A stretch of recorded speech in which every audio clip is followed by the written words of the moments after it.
Você já sentiu um peso invisível em sua casa, como se algo roubasse a paz da sua família? Os salmos são a arma espiritual que vai quebrar as correntes do mal, agora mesmo silenciosa como uma névoa noturna. A influência maligna vai tomando espaço primeiro no coração, depois nas palavras, nos gestos, nas atitudes. Muitos não percebem, mas estão vivendo num campo de batalha invisível dentro do próprio lar. E essa guerra não se vence com gritos ou portas trancadas, mas com discernimento espiritual e autoridade vinda do alto. Quantas famílias vivem hoje em constante tensão, onde o ambiente parece carregado, onde a presença da paz foi substituída por um peso constante? Isso não é casualidade. É sintoma de uma realidade espiritual negligenciada por muitos. Há demônios habitando lares que foram abandonados espiritualmente.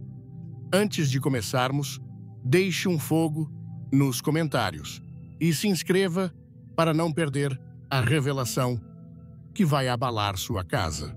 Quando o pecado ganha espaço, quando a oração é esquecida, quando a palavra de Deus é retirada da rotina, o inimigo se sente à vontade. Ele não precisa de convites formais. Basta que se apague a luz da fé para que as trevas se infiltrem. Casas, antes cheias de alegria, se tornam cenários de discussões intermináveis.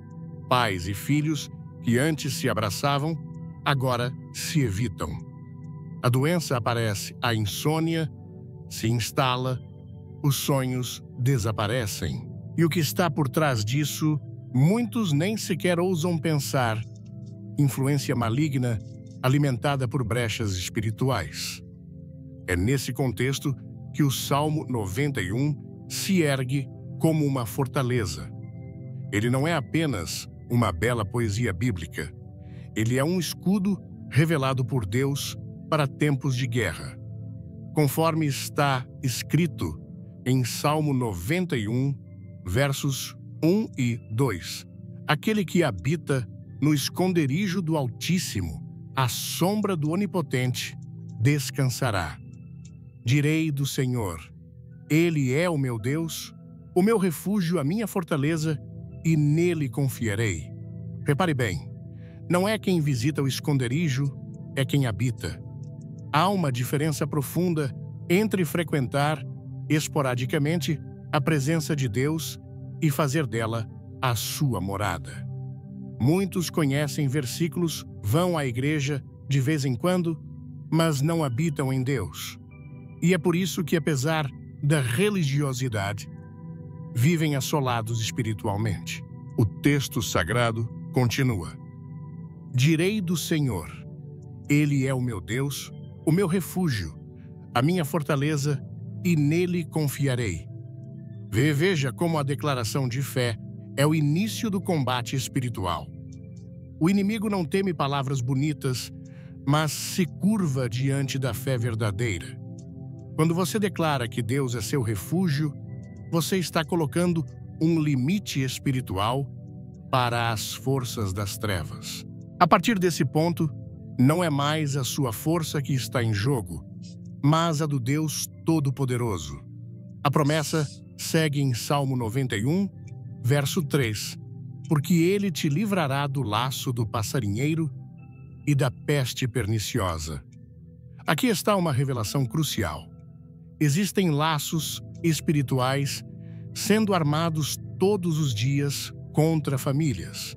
São armadilhas invisíveis, ciladas, emocionais, tentações planejadas, divisões fomentadas por espíritos de confusão. Mas quem está debaixo das asas do Altíssimo não será pego de surpresa, porque há livramento onde há habitação divina. E não para por aí. Conforme Salmo 91, verso 7, 1000 cairão ao teu lado e 10.000 à tua direita, mas tu não serás atingido. Isso é mais do que proteção. Isso é posição espiritual em meio ao caos. Quando o mundo desmorona ao redor, quando os outros caem, o justo permanece de pé, porque não está sustentado por si mesmo, mas pela mão do Senhor. E é exatamente isso que o diabo tenta impedir. Ele não teme uma casa bonita, ele teme uma casa posicionada na palavra. No Egito, quando o anjo da morte passou, houve uma instrução divina: marcar os umbrais das portas com o sangue do cordeiro. Isso não era apenas um ato simbólico, era uma barreira espiritual. O mal reconhece marcas espirituais. Assim também, uma casa que vive o Salmo 91, que ora com fé, que louva com gratidão, que rejeita o pecado e busca a presença de Deus, está marcada pelo céu, e o inferno não pode atravessar essa marca. Lembre-se do povo de Israel no deserto. Eles caminhavam sob o sol escaldante, rodeados por inimigos, expostos a serpentes venenosas e ameaças constantes. Mas enquanto permaneciam sob a nuvem da presença de Deus, nada os tocava. As serpentes que picavam os rebeldes não conseguiam atingir os fiéis, que olhavam para o símbolo levantado por Moisés, a serpente de bronze que prefigurava Cristo. Esse episódio é um lembrete poderoso. A presença de Deus não elimina o deserto, mas garante a sobrevivência dentro dele. Mas há um detalhe que não pode ser ignorado. A promessa do Salmo 91 não é automática. Ela não funciona como amuleto, nem se ativa por repetição mecânica. Muitos deixam a Bíblia aberta nesse salmo como se fosse um talismã, enquanto vivem em desobediência e desonra a Deus. Isso é engano. O que protege não é a página aberta, mas o coração rendido. A palavra precisa estar no interior, não apenas na decoração da sala. É por isso que o inimigo trabalha incansavelmente para afastar as famílias da oração. Ele sabe que onde há oração, há vigilância. Ele sabe que onde há louvor, há luz, e onde há luz, as trevas recuam. A primeira arma do diabo é o engano. Ele faz você pensar que tudo é normal, que não tem nada de espiritual acontecendo. Ele te distrai com problemas naturais, enquanto se esconde atrás deles com suas estratégias infernais. Mas hoje, a palavra de Deus te revela: existe um cerco invisível sendo rompido quando você escolhe habitar no esconderijo do Altíssimo. E essa decisão não pode ser adiada. O tempo não espera. O inimigo age com pressa porque sabe que lhe resta pouco tempo. Ele quer destruir casamentos, contaminar filhos, corromper lares inteiros. Mas o Espírito de Deus está te chamando agora para um reposicionamento. É hora de fechar as portas ao inimigo e abrir os céus sobre a sua casa. Quem habita no esconderijo do Altíssimo caminha em autoridade. Quem confia no Senhor vive em segurança, mesmo no meio da guerra. Nada é mais urgente do que isso. A tua casa precisa da presença de Deus mais do que de conforto, mais do que de móveis caros, mais do que de qualquer sucesso exterior, porque sem a presença dele, tudo se torna vulnerável. Gostou da palavra? Comente amém. Clique no like e assista até o final para uma surpresa espiritual que Deus preparou. Mas com ele até as paredes choram de alegria, porque ali habita a paz que excede todo o entendimento. E quando essa presença é restaurada, tudo começa a mudar. Os gritos cessam, os filhos dormem em paz, o medo vai embora e o Espírito Santo começa a andar pelos corredores da tua casa como Senhor absoluto. E é aí que a verdadeira batalha começa a ser vencida, não com armas humanas, mas com a presença real do Deus vivo, que habita no meio dos que o buscam com todo o coração. Segundo o Salmo 29, há uma diferença entre conhecer a palavra e usá-la como arma viva contra o inimigo. Muitos sabem onde está o versículo, mas não sabem como empunhá-lo. Sabem de cor o texto, mas não carregam o espírito da verdade dentro do coração. E é por isso que muitos estão sendo derrotados, porque tratam a palavra de Deus como enfeite religioso, e não como espada afiada que corta o mal pela raiz. O diabo não teme uma Bíblia aberta, mas treme diante de uma alma que declara com fé aquilo que está escrito. Porque a palavra de Deus falada com autoridade pela boca de quem crê é fogo consumidor, é martelo que esmiuça a pedra, é trovão que cala o inferno.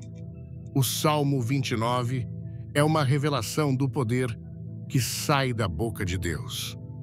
Ele não é apenas uma descrição poética da natureza. Ele é um retrato da força que há na voz do Altíssimo. Conforme Salmo 29, versos 4 e 5. A voz do Senhor é poderosa. A voz do Senhor é cheia de majestade. A voz do Senhor quebra os cedros. Sim, o Senhor quebra os cedros do Líbano. Não é qualquer voz. É a voz que criou o universo com um simples haja. É a mesma voz que silenciou o mar da Galileia. É a mesma que chamou Lázaro para fora do túmulo. E é essa mesma voz que pode ser ativada quando um servo de Deus, cheio de fé, proclama as Escrituras como uma verdade viva e presente. O Salmo declara: a voz do Senhor quebra os cedros. Sim, o Senhor quebra os cedros do Líbano. Cedros eram um símbolo de força, de firmeza, de resistência. Mas até aquilo que parece inabalável se curva diante da palavra de Deus. Isso significa que os espíritos resistentes, as fortalezas espirituais, as cadeias emocionais, as opressões persistentes, todas elas podem ser destruídas quando a voz do Senhor é liberada com fé. Não há demônio que resista ao poder que sai da boca de Deus.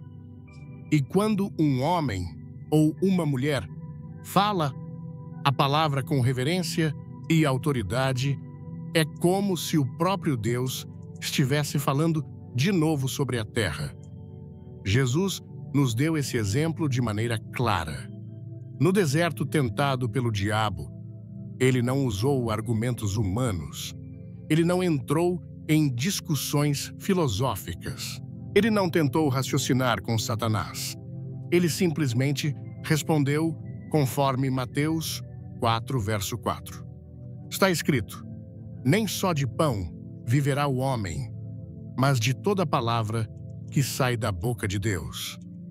3 vezes, Jesus venceu a tentação com o mesmo princípio: declarar a palavra com firmeza e submissão.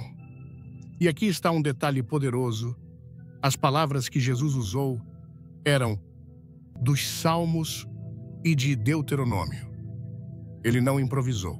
Ele usou as Escrituras como espada afiada e o diabo teve que recuar. Então, por que tantos cristãos hoje estão perdendo batalhas dentro de suas casas? Porque se calaram, porque trocam a palavra por queixas, por raiva, por palavras duras que alimentam ainda mais a escuridão.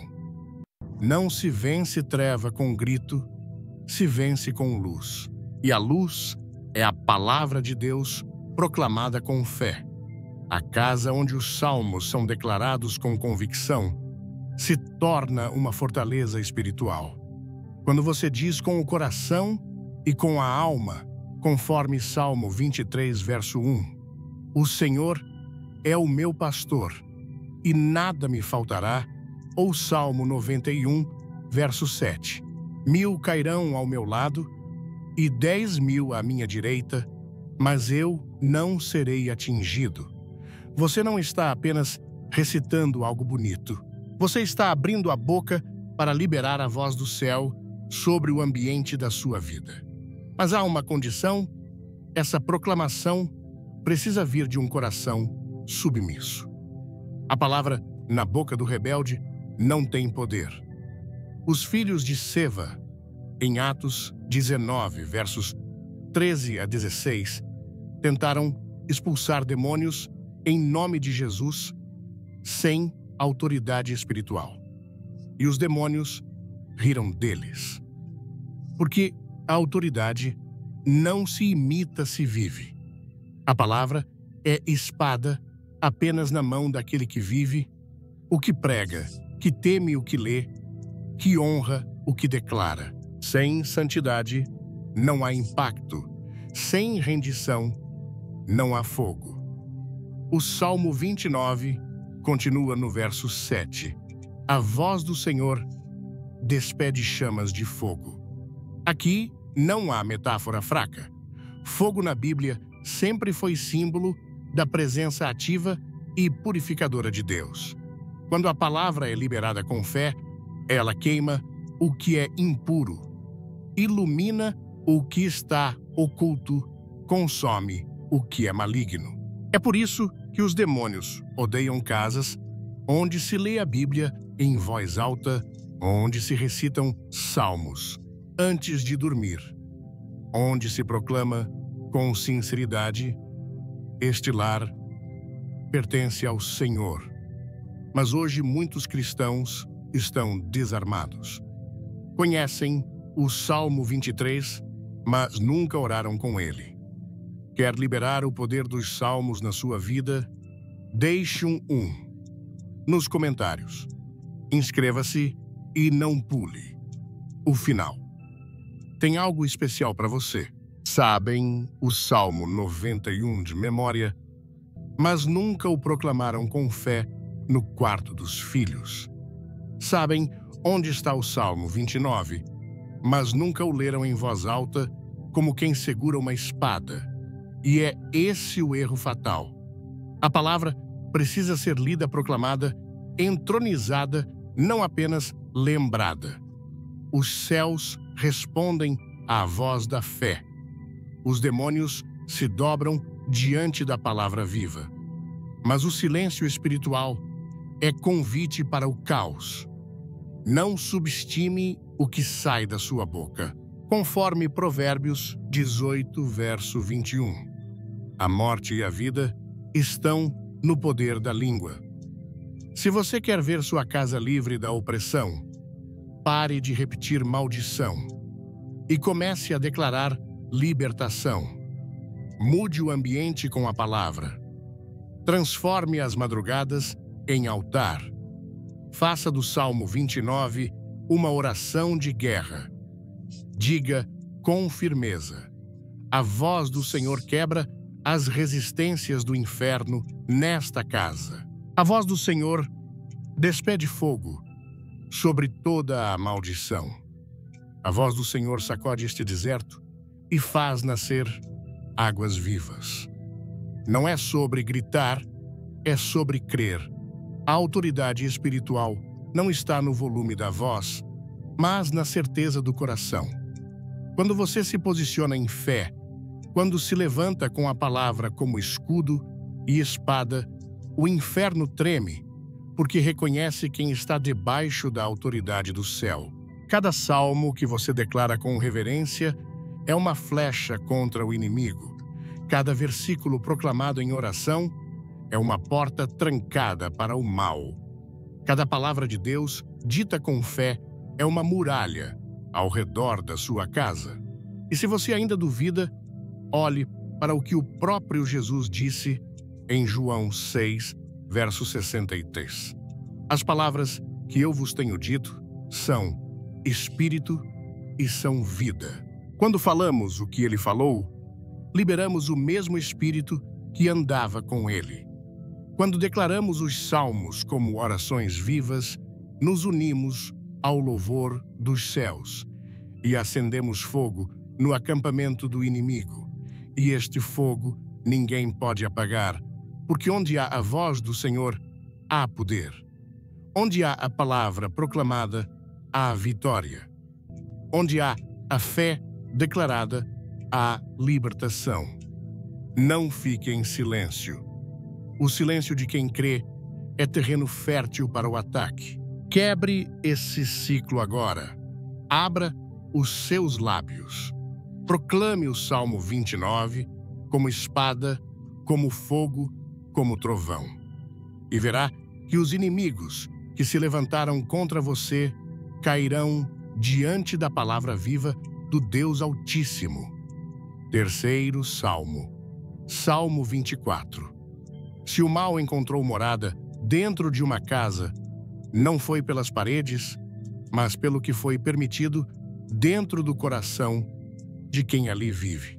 Porque o lugar mais vulnerável para a entrada do inimigo não é a porta da frente, é o interior do homem. O diabo não se intimida com estruturas físicas, mas recua diante de corações íntegros e quebrantados.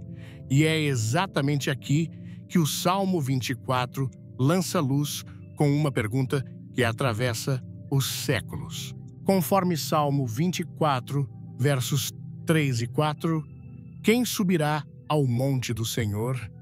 Quem estará no seu lugar santo? Aquele que é limpo de mãos e puro de coração. A resposta é direta e inegociável.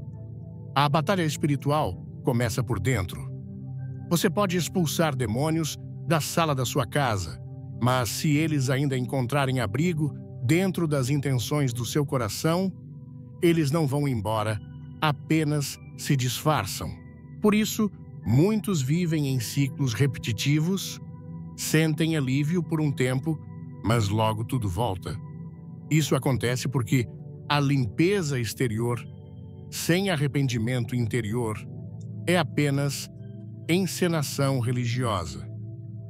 E Deus não se deixa enganar por rituais vazios. Ele olha para o interior, pesa os pensamentos, esquadrinha as motivações. O Salmo 24 é um chamado à santidade verdadeira. Mãos limpas falam de ações. Coração puro fala de intenções. A limpeza espiritual não é apenas parar de fazer o que é errado, mas desejar o que é certo com sinceridade. É deixar de apenas parecer limpo e realmente ser limpo aos olhos de Deus. E isso exige confronto, exige quebrantamento, exige olhar para dentro e admitir: há coisas em mim que precisam ser expurgadas e só o Espírito Santo pode fazer isso. A Bíblia nos mostra o exemplo trágico de Acã no livro de Josué, capítulo 7. Ele era um homem do povo de Deus, alguém que caminhava com os demais, que participou das vitórias do Senhor. Mas num momento de cobiça, ele escondeu em sua tenda objetos proibidos que deveriam ter sido consagrados ao Senhor.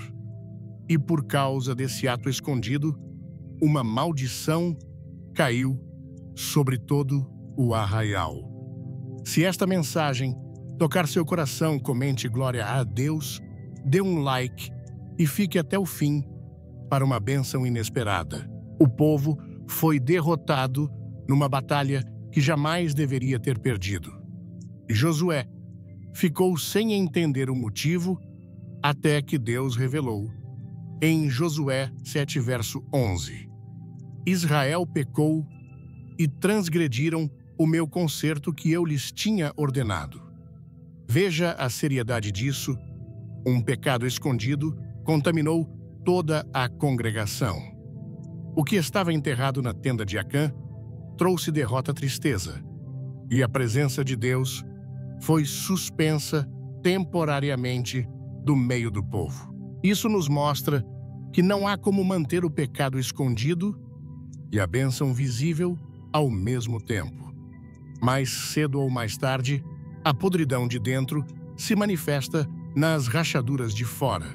E é por isso que Deus não compartilha sua glória com lares que se recusam a serem purificados. A pergunta que o Salmo 24 faz não é poética, é profética. Quem subirá? Em outras palavras, quem vai ter acesso à presença dele? Quem vai experimentar a plenitude de sua glória? Não é o mais talentoso, não é o mais bem-sucedido, é o mais limpo, é o mais verdadeiro. O Senhor busca adoradores que o adorem em espírito e em verdade, não apenas em forma e aparência. Mas o que significa ter um coração puro não é ser perfeito. É ser sincero diante de Deus. É não viver em duplicidade. É não esconder o pecado, mas confessá-lo. É não fingir santidade, mas buscar transformação. Porque o coração que adora com verdade se torna terreno santo. E quando Deus encontra esse tipo de adorador, ele vem, ele habita, ele restaura, ele quebra o jugo. O diabo pode até tentar se aproximar, mas não consegue permanecer. Porque onde há adoração verdadeira, há fogo no altar e o fogo consome tudo que é impuro. Há lares onde tudo parece em ordem por fora, mas espiritualmente estão cheios de lixo escondido. Falta perdão, sobra orgulho. Há lembranças guardadas que alimentam a dor. Há objetos que foram trazidos de práticas ocultas. Há memórias que nunca foram curadas e, por isso, o inimigo se sente à vontade. A limpeza espiritual começa por dizer: Senhor, vasculha a minha casa, mas também vasculha o meu coração. Se houver algo que não te agrada, remove mesmo que doa. Essa entrega radical abre caminho para uma nova estação espiritual. E essa purificação precisa ser constante. Não basta fazer uma vez. O altar do coração precisa ser limpo todos os dias, porque o inimigo não desiste fácil. Ele volta, bate na porta, tenta entrar novamente pelos mesmos caminhos, pela mágoa, pelo ressentimento, pela culpa, pelo medo. Mas quando encontra um coração que já foi lavado, selado e preenchido com a presença de Deus, ele não tem onde se firmar. Ele recua porque reconhece que aquele lugar é território consagrado ao Altíssimo. A santidade não é um peso, é uma proteção. Deus não nos chama à pureza para nos restringir, mas para nos libertar das correntes invisíveis que nos prendem a maldições que nem percebemos mais. A impureza espiritual atrai destruição, mas a verdade liberta, e a adoração verdadeira limpa. O ambiente purifica a mente, renova as emoções, cura as feridas mais antigas. Adorar não é cantar. Adorar é se render, é entregar tudo à dor, os sonhos, os fracassos, as culpas, os medos, e dizer: Senhor, aqui está meu coração, lava-o com teu sangue. Quando essa entrega é feita de forma autêntica, os céus se movem. O Espírito Santo entra e com ele vem luz, paz, discernimento. As decisões começam a mudar, os relacionamentos começam a ser curados. A atmosfera da casa começa a ser restaurada, não porque mudaram os móveis, mas porque mudou o espírito que governa aquele lar. E isso só é possível quando o coração do homem é transformado. A partir daí, a autoridade espiritual se estabelece. Não há mais espaço para o inimigo fazer morada, porque agora aquela casa não é apenas um lugar físico, é um altar de adoração, um ambiente santificado, um espaço onde Deus tem prazer em habitar, e onde Deus habita o mal não pode permanecer. Por isso, examine-se. Pergunte-se com sinceridade: há algo escondido em mim que precisa ser confessado? Há objetos, lembranças, alianças que precisam ser quebradas. Há rancores que eu ainda alimento. Não espere a destruição bater à porta para começar a limpeza. Comece agora e verá que, ao purificar seu coração, Deus começará a purificar toda a sua casa, não com água, mas com fogo santo, com graça abundante, com glória restauradora. E então, a presença dele deixará de ser uma visita ocasional e se tornará uma habitação permanente, forte e invencível, segura contra toda investida do inferno. Quarto Salmo, Salmo 100. A atmosfera de um lar é moldada, antes de qualquer coisa, pelo som que nele habita. Não o som dos móveis, dos passos ou das tarefas diárias, mas o som espiritual que ecoa das bocas e dos corações. Há casas onde a música é de reclamação. Há casas onde o coro diário é de ofensas, ironias, acusações e palavras negativas. E não é à toa que o ambiente se torna pesado, que os dias se arrastam, que os cômodos parecem sufocar. A escuridão não precisa de convite verbal. Pronto para transformar sua casa? Escreva Vitória nos comentários, inscreva-se e assista até o final para uma revelação poderosa. Basta que a murmuração se torne constante e o louvor desapareça e ela se instala sem cerimônia. O Salmo 100 é um antídoto divino contra essa atmosfera carregada.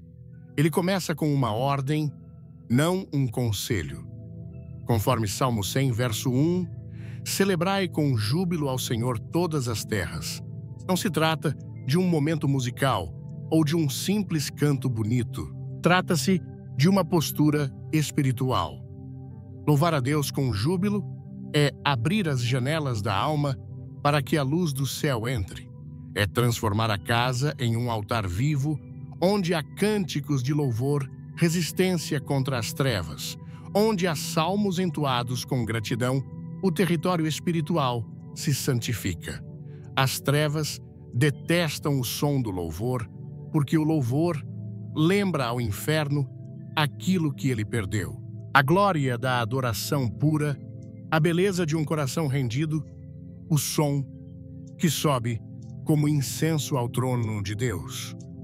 Quando um lar se enche de gratidão, o diabo perde espaço. Ele não consegue respirar onde há louvor. Ele se sufoca no ambiente da fé.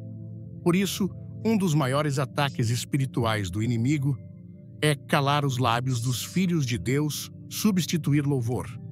Por queixa, alegria, por frustração, exaltação, por sarcasmo. Mas o salmista continua em Salmo 100, verso 2. Servi ao Senhor com alegria. Apresentai-vos diante dele com cântico. Isso é mais do que uma prática religiosa. É uma arma espiritual. A alegria que vem de Deus, manifestada em louvor, desarma os ataques invisíveis que nos cercam todos os dias.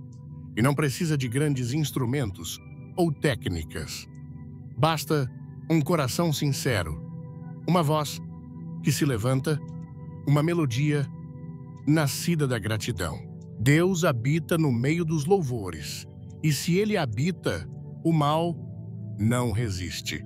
Recordamos então Paulo e Silas, presos injustamente açoitados, acorrentados no fundo de uma prisão.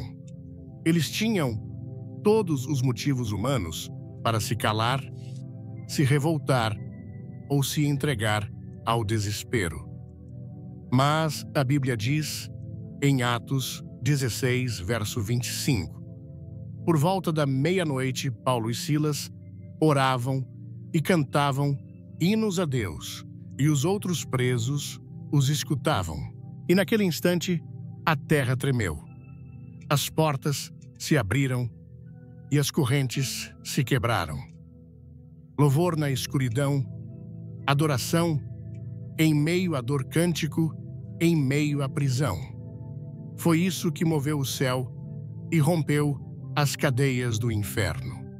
Se louvor pode quebrar as correntes de uma prisão física, o que ele não pode fazer dentro das prisões emocionais, espirituais e familiares em que muitos estão hoje? O que aconteceria se, ao invés de começar o dia com lamúrias, se começasse com salmos, se, ao invés de alimentar fofocas, se entoasse cânticos de gratidão? O que mudaria se, antes de dormir, a casa se enchesse do som da palavra cantada e não de reclamações sussurradas? A resposta é simples. O ambiente mudaria e com ele as situações. Porque louvor genuíno muda a atmosfera. O louvor alinha o espírito da casa com o céu. Ele estabelece um som que repele o maligno e atrai o Espírito Santo. A adoração não é uma emoção, é uma decisão. E quando ela se torna cultura dentro de um lar, ela cria uma fortaleza contra as opressões do inimigo.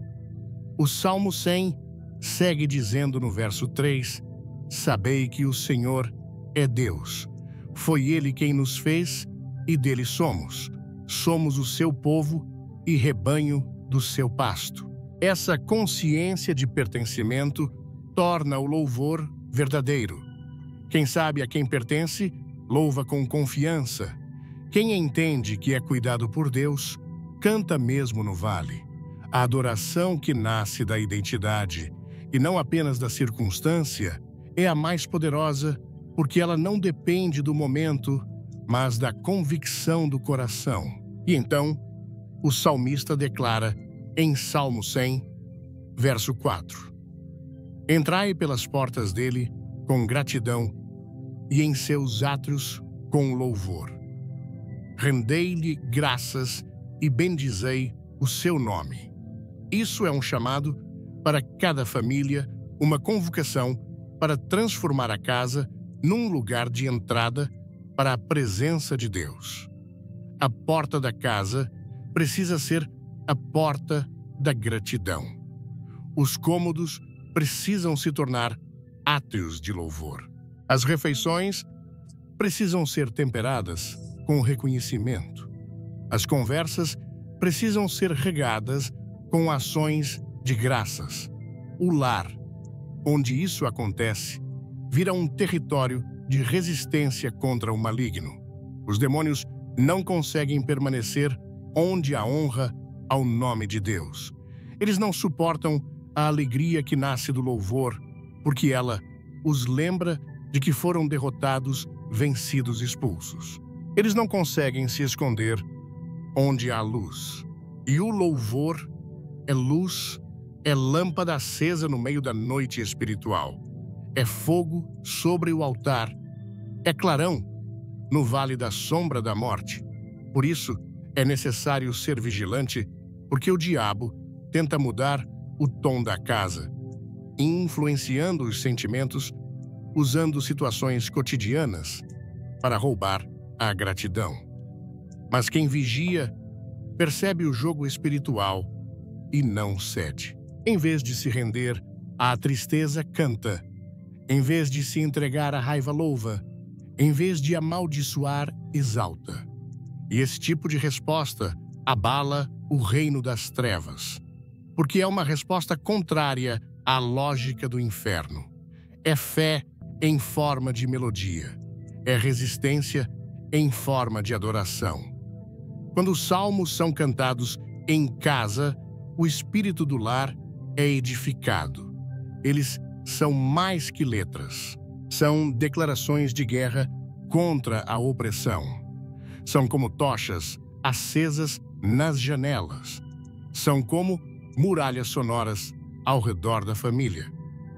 E a gratidão se torna como perfume que atrai a presença de Deus e purifica o ambiente.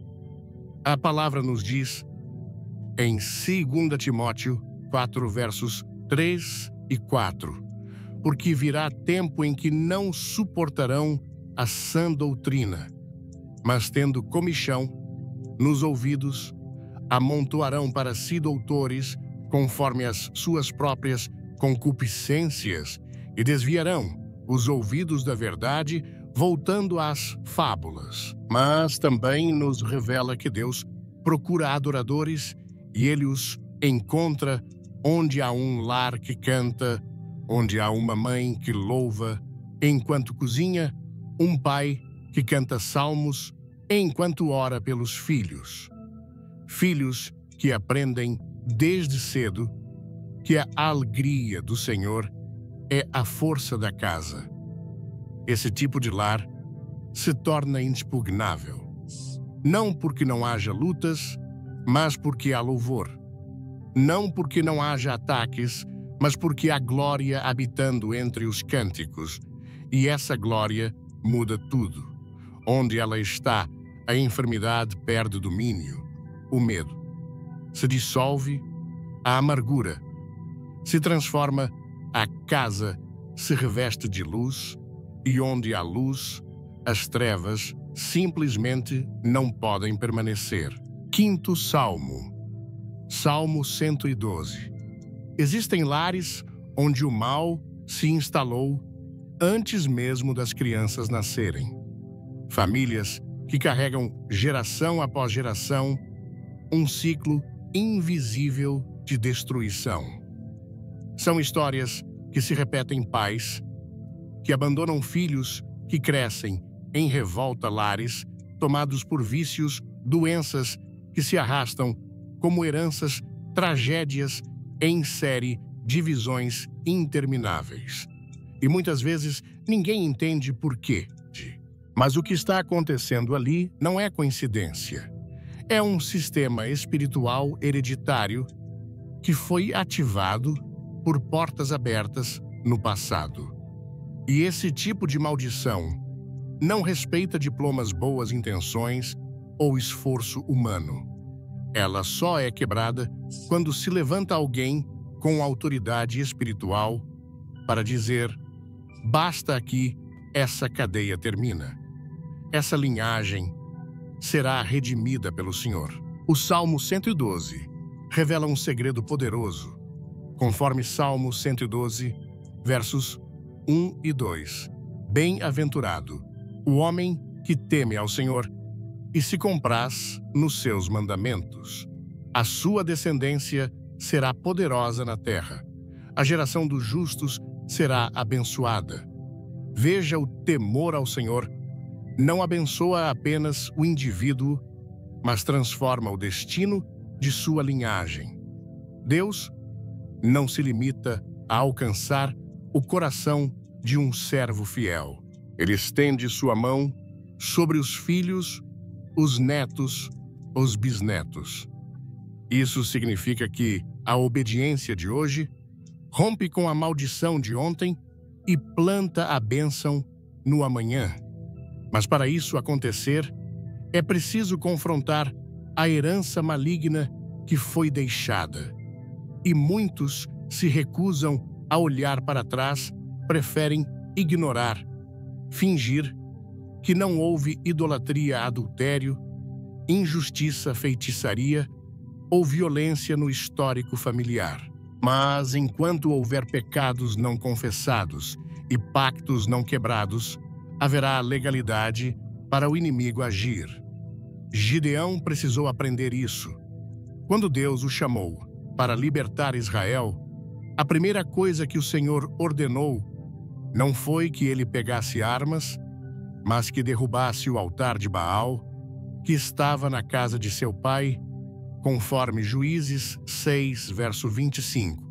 Naquela mesma noite, disse-lhe o Senhor: toma um boi que pertence a teu pai, e o segundo boi de 7 anos, e derriba o altar de Baal, que é de teu pai. Antes de vencer os inimigos de fora, ele precisou quebrar a aliança maldita que havia dentro da sua família.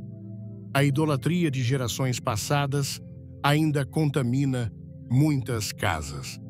Antigos pactos feitos com imagens, juramentos feitos diante de entidades estranhas ao Deus vivo, objetos espirituais trazidos por antepassados. Tudo isso forma correntes que ligam o presente ao passado sombrio. E essas correntes não se rompem com frases positivas ou com boas obras. Elas só se rompem com temor ao Senhor e obediência radical à sua palavra. Foi isso que Gideão fez. Ele obedeceu mesmo correndo o risco de ser rejeitado por sua própria família, porque entendeu que é melhor enfrentar o desconforto humano do que continuar debaixo de um jugo espiritual destrutivo. O Salmo 112 continua no verso 3. Em sua casa há prosperidade e riqueza, e a sua justiça permanece para sempre. Não está falando apenas de dinheiro, está falando de uma herança de retidão. Quando um pai teme ao Senhor, ele deixa para seus filhos um legado que o mundo não pode roubar. E esse legado vale mais do que qualquer bem material, porque ele protege, liberta, sustenta e direciona. É uma marca espiritual que diz: essa casa pertence ao Senhor. Muitos dos ataques espirituais que as pessoas enfrentam hoje não têm origem no presente. São ecos de pactos antigos que ainda não foram cancelados com o sangue de Jesus. Há vícios que se repetem de pai para filho. Há mulheres que enfrentam os mesmos abusos que suas mães enfrentaram. Homens que fracassam nos mesmos lugares que seus pais fracassaram. Tudo isso são sinais de ciclos não quebrados, alianças não confrontadas, maldições não denunciadas. Mas há uma boa notícia: Deus não está preso ao passado da sua família. Ele é o Deus de recomeços. Ele transforma maldição em bênção. Mas isso só acontece quando alguém se levanta como Gideão e diz: hoje minha casa será restaurada. Hoje eu quebro o altar do passado e levanto um novo altar ao Senhor. Esse ato de fé muda o rumo da história, porque quando uma geração se consagra, as futuras são redimidas. Mas isso exige mais do que palavras, exige atitudes. Talvez seja necessário destruir objetos que carregam carga espiritual maligna. Talvez seja preciso romper contradições familiares que foram instituídas em desobediência à palavra. Talvez seja necessário confrontar comportamentos aprendidos, pensamentos herdados, medos transferidos, porque libertar-se de uma maldição geracional é um ato de coragem e fé que muitas vezes fere o orgulho, mas cura a alma. É preciso entender que o sangue de Jesus é suficiente para apagar qualquer pacto feito no passado. Ele é o Cordeiro que cancela dívidas espirituais, que rompe laços com o inferno, que restaura aquilo que parecia irrecuperável. Mas esse sangue só opera onde há arrependimento verdadeiro e decisão firme de andar em santidade. Muitos querem a bênção, mas se recusam a largar os laços com o passado. Querem vitória, mas ainda alimentam as velhas alianças. Isso não funciona. Deus não divide sua glória com nenhum outro nome, com nenhuma imagem, com nenhum espírito estranho.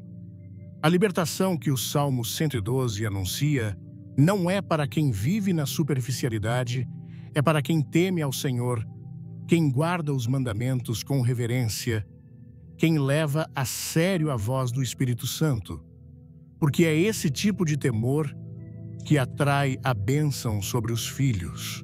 E mesmo que os filhos estejam distantes, Deus começa a cercá-los, começa a visitá-los, começa a enviar sinais, inquietações, oportunidades de arrependimento, porque o pacto de fidelidade, que começa com um justo, se estende como sombra protetora sobre toda a sua descendência. E não importa quão pesada seja a herança de maldição, quando o nome de Jesus é invocado com sinceridade, quando a palavra é obedecida com temor, toda corrente é quebrada. As prisões invisíveis se rompem, os altares antigos caem, e um novo ciclo começa, um ciclo de vida, de verdade, de luz, de esperança, porque o Senhor faz novas todas as coisas. Ele pega famílias marcadas pela dor e as transforma em colunas de fé. Ele pega histórias de ruína e escreve capítulos de restauração. Ele pega o que estava perdido e levanta como testemunho vivo do seu poder. Quem teme ao Senhor e o serve de verdade se torna o ponto de ruptura entre a maldição que vinha atrás e a bênção que virá à frente. Não é magia, é fé, é obediência, é entrega, é decisão. E essa decisão muda tudo. Por quê? Quando Deus encontra alguém disposto a quebrar os altares antigos, ele começa a levantar uma linhagem nova, a geração dos justos abençoada sobre a terra. Sexto Salmo, Salmo 127. A presença de Deus não se mantém em um lar pela lembrança de um momento de fé do passado, mas pela vigilância constante. Não é suficiente ter expulsado a escuridão uma vez se a porta da vigilância permanece aberta ao descuido. Muitos acreditam que uma oração isolada pode garantir proteção eterna, mas a palavra de Deus nos mostra que a manutenção da presença do Senhor é diária, é intencional, é sagrada. O lar precisa ser vigiado como um altar. E altar que não tem fogo aceso, não tem sacrifício contínuo, logo se torna ruína. O Salmo 127 começa com uma verdade que desafia qualquer arrogância humana. Conforme Salmo 127, verso 1, se o Senhor não edificar a casa em vão, trabalham os que a edificam. A estrutura pode ser bonita. Os móveis podem ser de qualidade. Os moradores podem ter boas intenções, mas, se o Senhor não for o arquiteto da base espiritual, tudo desmorona quando o vento sopra. Quantas famílias se dedicam a construir uma aparência estável, mas ignoram a fundação invisível, a oração, a obediência, a vigilância espiritual. É justamente essa falta de vigilância que abre brechas. Jesus alertou sobre isso de forma clara, em Mateus 12, versos 43 a 45. Quando o espírito imundo sai do homem, anda por lugares áridos, procurando repouso, e não o encontra. Então, diz, voltarei para minha casa de onde saí. E voltando, acha-a desocupada, varrida e adornada. Então, vai e leva consigo outros espíritos piores do que ele, e entrando, habitam ali. E o último estado daquele homem torna-se pior do que o primeiro. Isso deveria nos fazer tremer, porque a libertação não é o fim do processo. É apenas o começo de uma responsabilidade espiritual mais profunda. Há muitas casas que foram libertas, mas não foram consagradas. Expulsaram os demônios, mas não encheram o ambiente com adoração, com jejum, com intercessão, com leitura da palavra. O mal saiu, mas encontrou um espaço limpo, organizado e completamente vulnerável. A aparência de santidade sem vigilância real é uma armadilha mortal. O inimigo não teme estética espiritual. Ele teme fogo real no altar. E esse fogo só permanece aceso quando há compromisso. No tabernáculo, o altar nunca podia se apagar. A chama era mantida dia e noite com oferta contínua. Isso é mais do que símbolo. É um padrão espiritual. Um lar que deseja ser altar precisa ter fogo aceso o tempo todo. Isso não significa viver enclausurado, mas sim desenvolver uma vida onde tudo gira em torno da presença de Deus. A vigilância naquilo que se assiste, nas conversas que se alimentam, nas decisões que se tomam. Nada é neutro quando se entende que o lar é um altar. Mas como manter esse fogo aceso com disciplina espiritual? Oração não pode ser evento esporádico. Precisa ser cultura.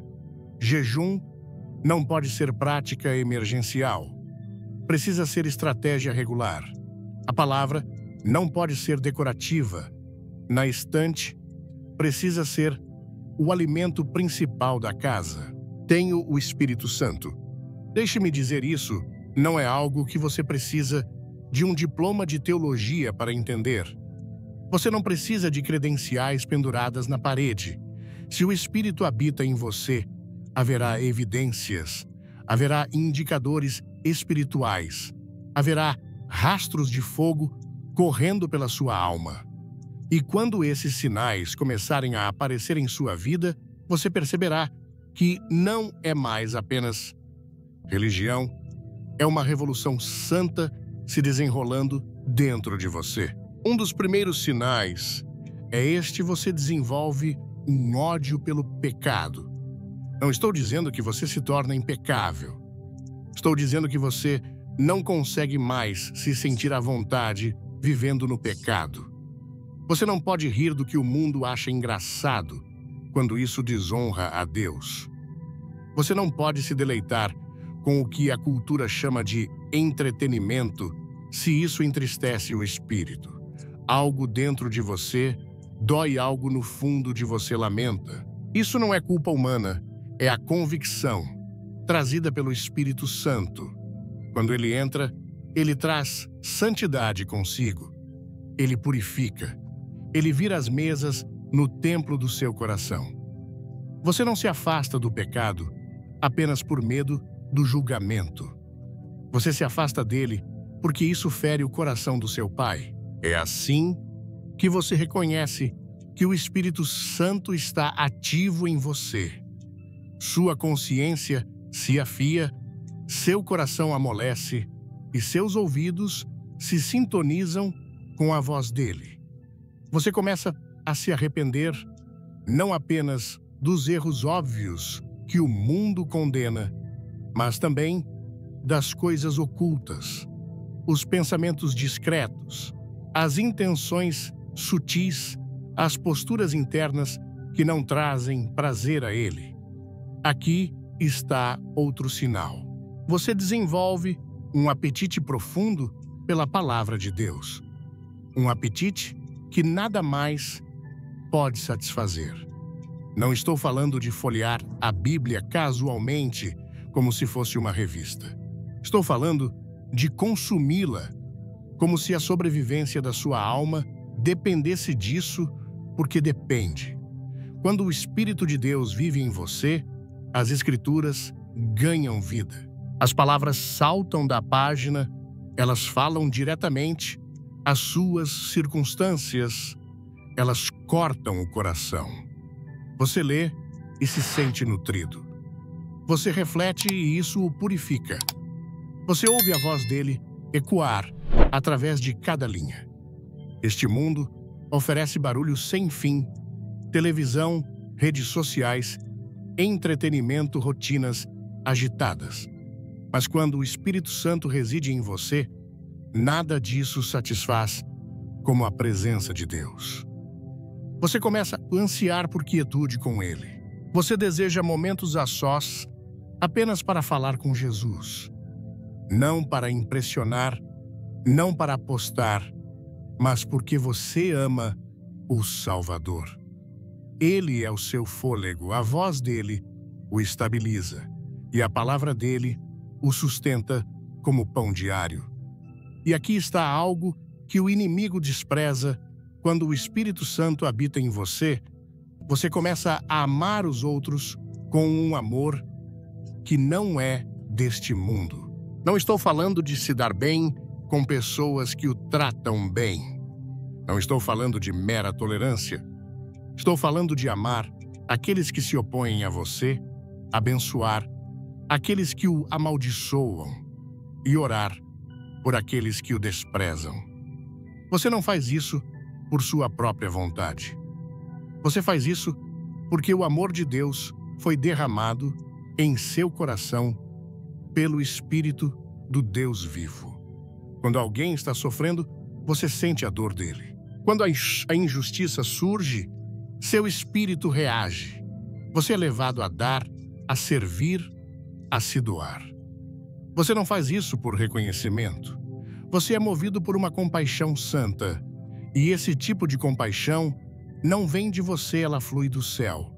Esse é o Espírito Santo expressando amor através da sua vida. É o próprio Deus alcançando um mundo quebrado por meio de suas mãos e coração. Outro sinal poderoso é a capacidade de perdoar. O mundo dirá para você segurar rancores. Dirá, dê o troco. Não deixe ninguém pisar em você. Mas o Espírito de Deus sussurra algo diferente. Ele diz, solte. Ele diz, a misericórdia triunfa sobre a vingança. Ele diz, perdoe-os. Eles não sabem o que estão fazendo. E de repente, você se vê deixando de lado a amargura. Você começa a orar. Começa a orar por aqueles que o feriram. Isso não é fraqueza, é força capacitada pelo Espírito. É preciso mais coragem para perdoar do que para retaliar. É preciso poder divino para liberar em vez de revidar. E essa força, ela não é terrena. Ela vem de outro reino. Ela flui do Espírito de Cristo vivo em você. Quando você começa a perdoar sem condições, quando para de esperar um pedido de desculpas para amar novamente, quando para de revisitar sua dor e começa a liberar seus ofensores, esse é o trabalho inconfundível do Espírito Santo. E ouça-me nisso, quando o Espírito de Deus o preenche, sua fala muda. Suas palavras não são mais armas. Elas se tornam instrumentos de cura. Você não amaldiçoa, você abençoa. Você não espalha rumores, você intercede. Você não derruba os outros, você os levanta. Sua fala não é mais governada por impulso ou orgulho. É governada pelo Espírito de Deus. Você se torna uma fonte de vida. As pessoas sentem a diferença quando falam com você. Elas ouvem graça, elas ouvem verdade, elas ouvem esperança. Você não precisa de um holofote para pregar. Você não precisa de um palco para falar profecia. Quando o Espírito Santo vive em você, até suas palavras casuais carregam peso divino. Uma mensagem simples que você envia se torna uma tábua de salvação para alguém à beira do abismo. Uma oração silenciosa que você respira se torna um caminho entre a terra e o céu. É isso que o Espírito faz. Ele unge suas palavras com significado eterno. Você não fala para impressionar, você fala para liberar algo. E quando o Espírito Santo está verdadeiramente habitando em você, ele concede uma paz que a mente humana não pode compreender. Não estou falando do tipo de paz ligado a um salário. Não me refiro à paz atada à aprovação, relacionamentos ou circunstâncias. Quero dizer, paz no meio do caos, paz no meio das chamas, paz quando o médico entrega a pior notícia, paz quando tudo ao seu redor está desmoronando, mas sua alma permanece firme, ancorada em Jesus Cristo. Isso não é uma calma superficial, é a paz que transcende toda a lógica. É a mesma paz que estabilizou Daniel na cova dos leões, que esteve com Sadraque na fornalha, que deu resolução a Paulo atrás das paredes da prisão. Você não pode comprar esse tipo de paz. Você não a encontrará em livros-terapia ou numa escapada tropical. Ela vem apenas do próprio Consolador. O Espírito diz suavemente, fique calmo. Ele assegura, eu cuido disso. E mesmo quando o inferno ruge ao seu redor, seu espírito permanece firme. É assim que é uma vida cheia do Espírito. E ouça-me nisso, o Espírito Santo não está aqui apenas para acalmar. Ele está aqui para capacitar. Ele transforma os tímidos em guerreiros. Ele pega pescadores inseguros e os transforma em mensageiros destemidos. Ele enche pessoas comuns com ousadia divina. Você para de se esconder. Você para de pedir desculpas por suas convicções. Você para de recuar e começa a se levantar mesmo quando está sozinho. Porque o Espírito do Deus vivo ruge como um leão dentro de você. Você não pode estar cheio do Espírito Santo e ficar calado sobre Jesus. Você não pode arder com o fogo do céu e viver uma vida passiva e morna. O Espírito Santo o compele ao propósito. Ele não o deixa se acomodar no conforto. Ele não o deixa permanecer mediano. Ele o estica, o impulsiona e fala por meio de você. E, de repente, você está fazendo o que antes achava impossível. Orando pelos enfermos, expulsando demônios, proclamando a verdade aos perdidos, amando os rejeitados. E aqui está outra marca inconfundível. Quando o Espírito Santo o preenche, você começa a andar em discernimento espiritual.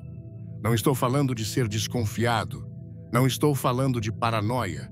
Estou falando de percepção dada pelo Espírito. Você começa a ver além da superfície. Você sente quando algo não está certo. Você reconhece a guerra espiritual, mesmo quando outros a descartam como coincidência. Você percebe os espíritos das pessoas. Você sente a proximidade dos anjos. Você não está tropeçando pela vida no escuro. Você está andando em consciência sobrenatural. Você nem sempre consegue explicar, mas no fundo, você sabe quando o inimigo está presente. Você sente o peso em um ambiente mesmo, quando todos estão rindo. Você discerne quando Deus está falando, mesmo que nenhuma palavra tenha sido dita em voz alta. Esse é o trabalho do Espírito Santo. Ele afina seu discernimento, sintoniza seus sentidos e o ensina a navegar pelo que não pode ser visto.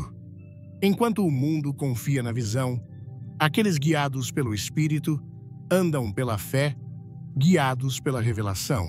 E ouça isso, quando o Espírito Santo toma residência em você, sua vida de oração é transformada. Você para de oferecer orações superficiais e egoístas. Você para de implorar por confortos temporários. Em vez disso, suas orações se tornam guerra espiritual. Suas palavras ganham autoridade. Você ora com ousadia. Você ora no Espírito.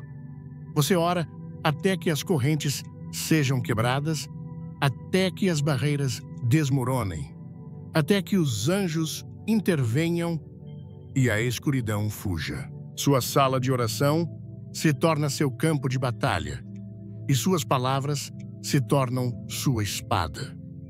O Espírito o instrui em como orar, não por emoção, mas em alinhamento com a vontade de Deus. Ele mostra quando interceder, quando decretar, quando esperar em silêncio e quando se levantar e contender. E quando a linguagem falha, ele fala por você, gemendo, intercedendo, liberando mistérios que só ele pode entender. Isso não é carisma, isso é consagração, isso não é desempenho, é autoridade. Santa, fluindo por uma alma rendida. Quando o Espírito de Deus vive em você, frutos começam a crescer. Frutos genuínos e inconfundíveis. Amor, alegria, paz, paciência, bondade, benignidade, fidelidade, mansidão e autocontrole. Esses não são apenas traços de personalidade agradáveis. São evidências divinas. São as impressões digitais do Espírito de Deus em sua alma. O mundo pode não compreender sua doutrina, mas verá seus frutos. Eles sentirão que algo inexplicável está fluindo de sua vida. Permita-me lembrar, frutos não brotam da noite para o dia. Eles não prosperam no conforto. Eles crescem através da poda. Eles se desenvolvem em tempestades. Eles amadurecem no solo da rendição. E o Espírito Santo é o mestre jardineiro, moldando seu caráter até que sua vida espelhe o próprio Jesus. Quando as pessoas cruzarem seu caminho, elas deveriam sair dizendo: eu encontrei Cristo neles. Isso não é religião, meu amigo. É a manifestação de uma vida cheia do Espírito. E quando você está carregando o Espírito Santo, o medo do sofrimento não o prende mais. Sim, eu disse isso. Você não está buscando dor, mas também não está fugindo dela, porque você entende que o sofrimento dá à luz algo sagrado. Resistência, profundidade e esperança inabalável. O Espírito lhe dá graça para atravessar provações com a cabeça erguida. Ele lhe dá a espinha dorsal da fé. Você para de perguntar por que eu e começa a dizer: Senhor, use-me. Quando o fogo vem sobre sua vida, você não desmorona, você se levanta. Por quê? Porque o mesmo Espírito que ressuscitou Jesus do túmulo agora vive dentro de você. Isso significa que a morte perdeu seu ferrão. Isso significa que as provações não o quebram, elas o moldam. E mesmo com lágrimas escorrendo pelo seu rosto, você ainda escolhe confiar. Mesmo em sua fragilidade, você ainda levanta as mãos em adoração.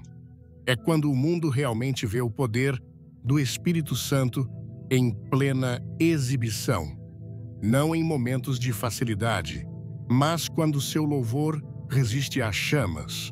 Quando o Espírito Santo verdadeiramente toma o controle, seus desejos começam a mudar.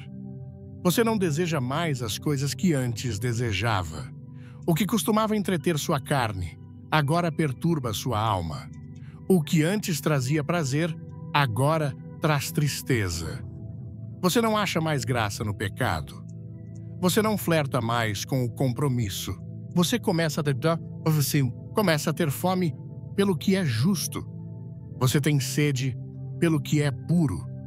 Você não está apenas tentando escapar do inferno. Você está buscando ativamente a santidade, porque o Espírito que vive dentro de você é santo. E ouça atentamente: santidade não é sobre aparência, é sobre substância. Não é definida pela sua roupa, é definida pelo que você carrega dentro de si. O Espírito Santo começa a convencer você no seu âmago, não para envergonhá-lo, mas para trazer transformação. Ele começa a tirar o desejo de viver com uma mente dividida. Ele consome cada ídolo, cada fortaleza, cada impureza que está entre você e o Pai. Ele não está interessado em uma parte de você. Ele quer o templo inteiro, mente, corpo e alma, limpos, consagrados e rendidos. Quando a adoração se torna mais do que música, ela se torna seu próprio fôlego. Ela se torna o grito do seu ser mais íntimo, não apenas o som da sua voz. Você não precisa de um microfone. Ouvir a mensagem sobre os 5 salmos que destroem os demônios da nossa casa, inspirada na pregação de Billy Graham, foi como abrir uma janela para que a luz divina entrasse em minha alma. Cada salmo apresentado, 91, 29, 24, 100 e 112, não é apenas uma poesia bíblica, mas uma arma espiritual poderosa, um escudo que protege e uma espada que corta as amarras do mal. A mensagem me tocou profundamente porque revela uma verdade que muitas vezes ignoramos. No dia a dia, nossas casas não são apenas paredes e móveis, mas altares espirituais onde a batalha entre a luz e as trevas acontece constantemente. No contexto da cultura brasileira, onde a família é o coração da vida e os lares são refúgios de amor e união, essa palavra ressoa como um chamado urgente para restaurar a presença de Deus em nossos espaços mais íntimos. O Salmo 91, com sua promessa de proteção para aqueles que habitam no esconderijo do Altíssimo, me fez refletir sobre o quanto negligenciamos a constância na busca por Deus. No Brasil, onde a fé é vibrante com cultos cheios de louvor e oração, muitas vezes nos contentamos com momentos esporádicos de espiritualidade. Vamos à igreja aos domingos, cantamos com entusiasmo, mas esquecemos de fazer da presença de Deus nossa morada diária. A lição que tirei é clara: habitar em Deus não é visitar sua presença, é viver nela.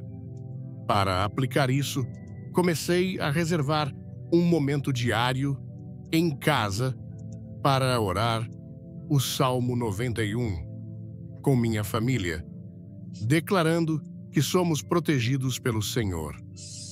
Essa prática simples transformou a atmosfera do nosso lar, trazendo paz onde antes havia tensões.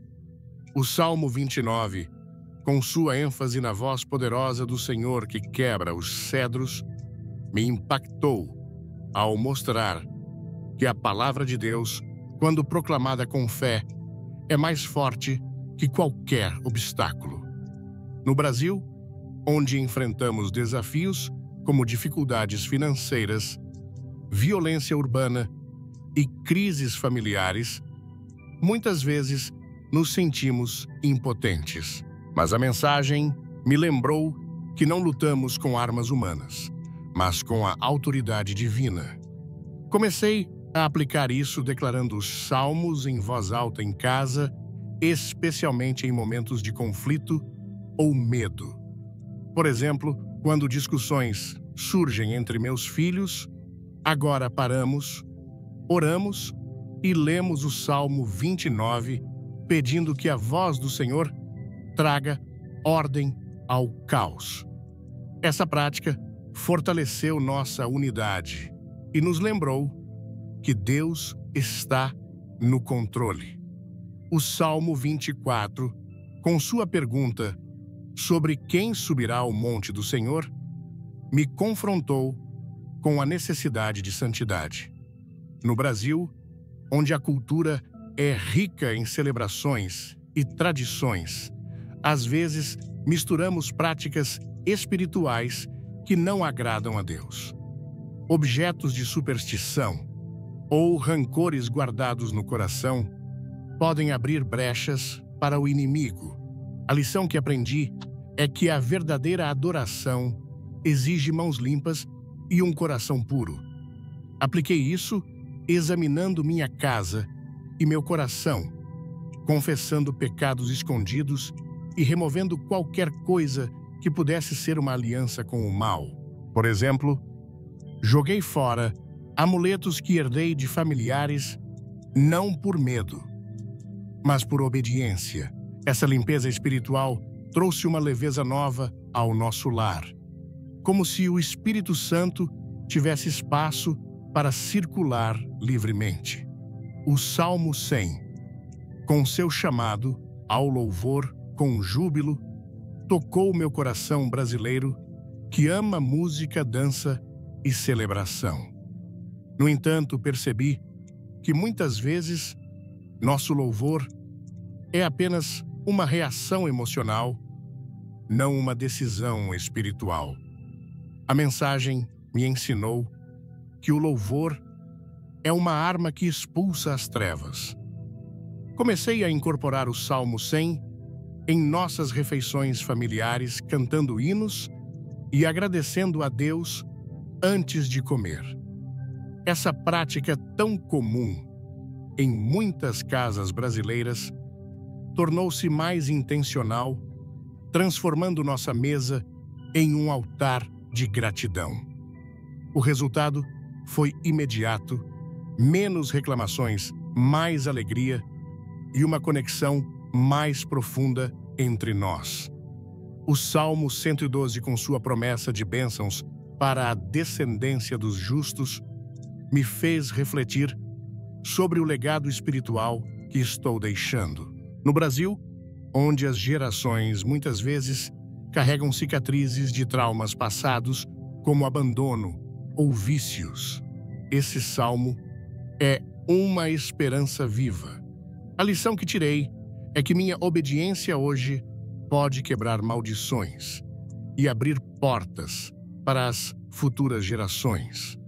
Comecei a orar especificamente pelos meus filhos e netos, declarando o Salmo 112 sobre eles, pedindo que sejam uma geração abençoada. Também passei a compartilhar histórias de fé com eles, ensinando-os a temer ao Senhor desde cedo, para que o ciclo de destruição não se repita.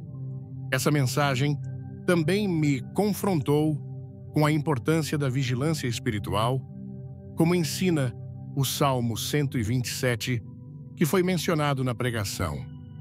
No Brasil, onde a correria do dia a dia muitas vezes nos consome, é fácil esquecer que a proteção de Deus não é automática.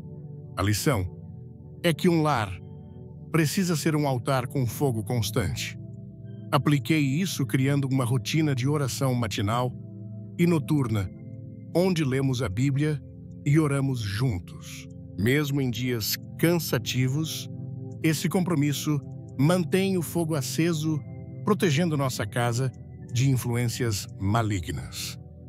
A pregação de Billy Graham, com sua clareza e paixão, me lembrou que a fé não é apenas sentimento, mas ação.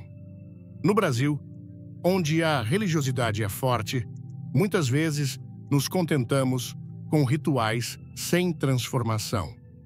A mensagem dos Salmos me ensinou que a palavra de Deus é viva e quando a proclamamos com fé, ela muda realidades. Comecei a aplicar isso em situações práticas Quando enfrento problemas no trabalho, declaro o Salmo 91. Quando sinto medo, leio o Salmo 29. Quando preciso de perdão, medito no Salmo 24.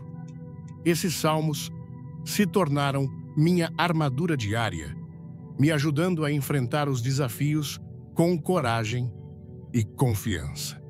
A mensagem também destacou o poder do louvor e da adoração tão presentes na cultura brasileira. No Brasil, onde a música gospel e os cultos vibrantes são parte da nossa identidade, percebi que o louvor não é apenas para a igreja, mas para o lar.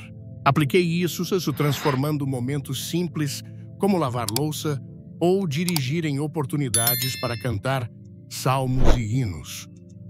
Isso mudou minha perspectiva, trazendo alegria mesmo em dias difíceis.